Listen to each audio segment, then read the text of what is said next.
So Montaigne started out in life as just your average French young nobleman with an estate to inherit, and he worked as a magistrate in the city of Bordeaux, and he went along like that for 13 years. But one day towards the end of that, he had an experience which I think changed his life. He was riding one day with his friends, and another rider slammed into his horse from behind, and Montaigne was thrown violently from his horse.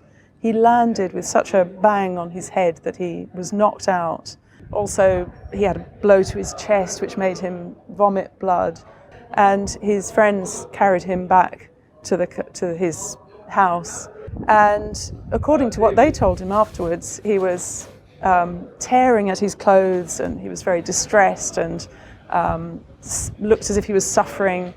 And he came around afterwards and started remembering the experience, and it changed his attitude to death. Until that moment he'd been terrified of dying. He'd tormented himself with the thought that you had to somehow rehearse death and study it in order to philosophize was to learn how to die, which was an idea that he'd got from Cicero.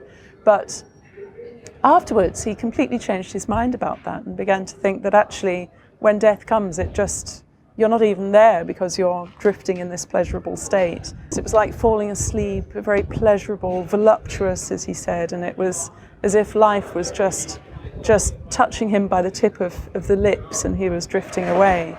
And therefore there's no point in preparing for it, and you should just sort of, not worry, basically don't bother your head about death, became his new philosophy.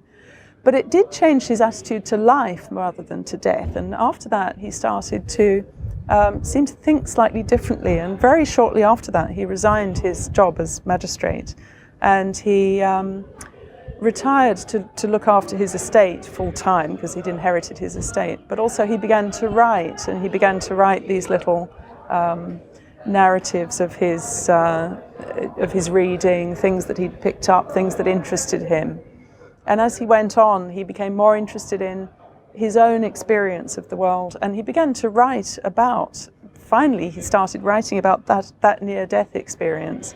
A couple of years later, he traced it as it had unfolded from the inside and as it had felt to him, and reflected on how it had made him think about death differently, writing very personally, writing about consciousness, the stream of consciousness from within.